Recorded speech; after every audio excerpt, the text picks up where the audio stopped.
ایک مالیکیول جو جانداروں میں جینیاتی معلومات ڈی آکسی رائبو نیوکلک ایسڈ یا ڈی این اے رکھتا ہے، تمام خلیات کا ایک بنیادی جز ہے اور کسی جاندار کی نشوونما، کام کرنے اور تولید کے لیے ضروری ہدایات کو انکوڈنگ کرنے کا ذمہ دار ہے۔ ڈی این اے نیوکلیوٹائڈز کی ایک لمبی زنجیر پر مشتمل ہوتا ہے۔ یہ ہر ایک میں شوگر مالیکیول، ڈی آکسی رائبوز، ایک فاسفیٹ گروپ اور ایک نائٹروجن بیس ہوتا ہے۔ نائٹروجن بیس کی 4 ڈی این اے سٹرینڈز کے گوانین، سائٹوسین، تھیامین اور ایڈینائن قسمیں ساتھ ان اڈوں کی ترتیب جینیاتی کوڈ بناتی ہیں جو کسی جاندار کی خصوصیات اور خصوصیات کا تعین کرتی ہیں۔ ڈی این اے ٹیسٹ ایک سائنسی تکنیک ہے جو کسی فرد کے ڈی این اے کا تجزیہ کرنے کے لیے اس کے جینیاتی میک اپ، نسب اور ممکنہ صحت سے متعلق خصوصیات کے بارے میں معلومات حاصل کرنے کے لیے استعمال ہوتی ہے۔ ڈی این اے ٹیسٹ کیسے کام کرتا ہے؟ اس کا ایک آسان جائزہ یہ ہے۔ نمونہ جمع کرنا۔ ٹیسٹ سے گزرنے والے فرد سے ڈی این اے کا نمونہ جمع کیا جاتا ہے۔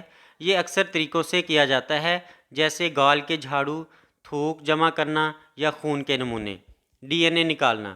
لیبارٹری میں تکنیکی ماہرین جمع کیے گئے نمونے سے ڈی این اے نکالتے ہیں۔ اس عمل میں خلیات کو توڑنا اور ڈی این اے کو دوسرے سیلولر اجزاء سے الگ کرنا شامل ہے۔ ڈی این اے ایمپلیفیکیشن۔ نکالا ہوا ڈی این اے اکثر بہت کم مقدار میں ہوتا ہے، اس لیے اسے پولیمریز چین ری ایکشن پی سی آر نامی عمل کے ذریعے بڑھانا کاپی کرنے کی ضرورت ہے۔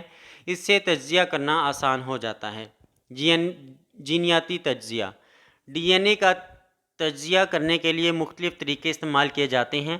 ایک عام نقطہ نظر ڈی این اے کی ترتیب ہے، جس میں ڈی این اے کے ایک حصے کے ساتھ نیوکلیوٹائڈز بیسز کی صحیح ترتیب کا تعین کرنا شامل ہے۔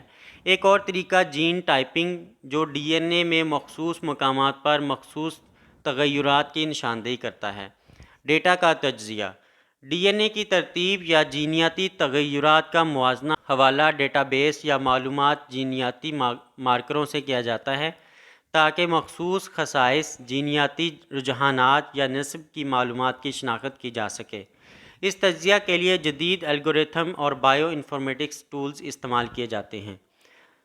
ڈی این اے ٹیسٹ کی نتائج کی تشریح ماہرین کرتے ہیں۔ ٹیسٹ کی قسم پر منحصر ہے۔ یہ نتائج نسب، جینیاتی صحت کی خطرات، بعض حالات کے لیے کیریئر کی حیثیت اور مزید کے بارے میں معلومات فراہم کر سکتے ہیں۔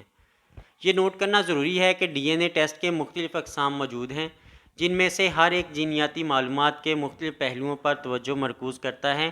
مثال کے طور پر آٹوسومل ڈی این اے ٹیسٹ نسب اور رشتوں کے بارے میں بصیرت فراہم کرنے کے لیے دونوں والدین سے وراثت میں ملنے والے ڈی این اے کا تجزیہ کرتے ہیں، جبکہ مزید خصوصی ٹیسٹ جینوم کے مخصوص علاقوں یا صحت کے حالات سے وابستہ مخصوص جینیاتی نشانات پر توجہ مرکوز کر سکتے ہیں۔